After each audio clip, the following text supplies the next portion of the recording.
Hey all, beautiful morning up here. It's about 9:30 and it's only about 4 degrees, so she's a bit cool. I've got the Lightforce panel in. I wimped out. I didn't tap into the factory wiring for the illumination of the switches. It was a job I didn't feel comfortable doing. My thought process is I probably am going to get a nudge bar fitted. I don't really want to fit a bull bar because, as you guys know, if you're into four-wheel drives, it's $2.5 grand, sometimes $3 for a bull bar, and then you're up for another $2 grand to upgrade your suspension, because if you put a bull bar on, you've got to put suspension on, and then with the ranges too, I don't know if you guys know this, if you put a bull bar on, because they hack away at the bumper bar, you know, all the plastic on the front, it affects the way they've got the vehicle set up from factory to push water away from the engine. So you've got to get a snorkel put on, so there's another $800. Now I've already got a snorkel obviously, but so if you put a bull bar on, got to put a snorkel on, got to upgrade your suspension, see you later, $5 grand, you know what I mean? So I wimped out, I didn't connect up the wires. Anyway, I just want to show you quickly, we'll have a look in here. So, as you saw in the other video, that's where it was. It's now there.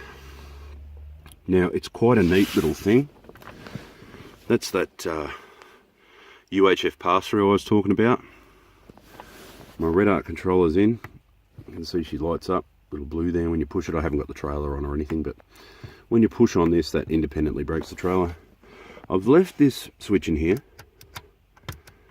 My thought process being that when I get a light bar, I'm going to get a auto electrician to wire it up for me, and once again, I'm not too worried about these switches lighting up, but I'll get an auto sparky to wire it up for me and get him to wire it to that Lightforce switch. So that's still in there. That's my thought process at this stage, at least. It doesn't quite fit as neatly as I would like. You know, you can see there, obviously I haven't put this trim back on yet, so I don't know if that will make a difference. You can't really see it from your driving position. Once again, I know I go on about it a bit, but like, you know, ranges aren't cheap, and I love my ute and I don't want to stuff it, so I like it looking good, even though it's got a few scratches and it's filthy dirty. But anyway, it's a four-wheel drive, that's what I use it for. Anyway, you can't really see anything in there, but you can see some of the tabs on the Lightforce panel don't line up. They must be like BT50 or PX Mark 1 holes. We'll go around the other side. It was pretty fiddly to get it finally to fit. I was doing the job yesterday and I ran out of light, and got to the point where I was starting to try and, you know, get in there, you bastard, you know, jam it in. And I was worried that I'd bloody break something with my car or break the panel, so I just took a chill pill, shut the car up, went inside, had dinner, blah blah blah, watched some videos, and I've come back out in the morning to finish the job, and surprise surprise, coming out the next morning I've managed to get it fitted properly. So I'll have a look from this side. Don't mind all my other junk on the floor there, me jelly beads. Oh, that's all this junk. I've just dropped the glove box down, but there's those cables. Now, what I've done, thinking about the auto sparky in the future, is I've just left these blue and yellow off the back of that Lightforce switch, just easy to get to when you pop this panel off.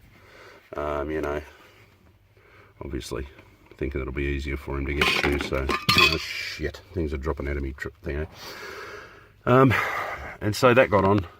I bolted it. Now you can see there, this doesn't quite line up, you know, maybe have a time, I don't know, it is quite cold here this morning, so maybe, you know, that plastic might have moved, because it's been sitting without anything here for a while, at least a week, so anyway, I don't know. Anyway, everything seems to be working, all of the UHF Pass is working and all that sort of stuff. It is very tight in under here. Once again, when you put it on, you've got to have your transmission in drive just to give you some space. Yeah, it was very fiddly. I had to feed these UHF cables down through here. But in the end, we got there. So, you know, it's working. I'm happy with the install. It definitely does look nice, you know, compared to like drilling switches anywhere. I know some guys have been putting switches here. There's a couple of guys on the forum have done that, drilled into here for switches. There's even guys who've put them up in the sunglasses holder. But I don't know. Look, I think it looks nice. It almost looks factory, you know what I mean? And that's kind of, you know, on all my videos, I like to keep things looking neat and stock and all that sort of stuff. Yeah, the Lightforce panel was 140 bucks. The UHF pass-through switch was about 34 bucks. You know, the Redarc thing I already got. It comes with a switch, with the, as you saw in the other video, with the switch and the switch blank. So what, we're under a couple of $100 for a fairly decent job. Neat. You know, not bad. Not bad. Bit pricey, but then, you know, they obviously have to custom make it. So they've got to cover their costs naturally, you know, not a big deal. But it is a bit pricey. If you could do it another way on the cheap, you know, good luck to you. But I was more about, honestly, moving this bloody thing. If I put my finger, look at that stupid phone, focuses on my finger. I was more about moving that to a spot where I could see it, where the missus could use it if she needs to. Anyway, that's where we're at. Now, while I'm here, I'm going to, when I put the UHF in, and you've seen that on my other videos, underneath here, down in here, and I've also had the guy that did the Two Pro Elite, he's run it through this way as well.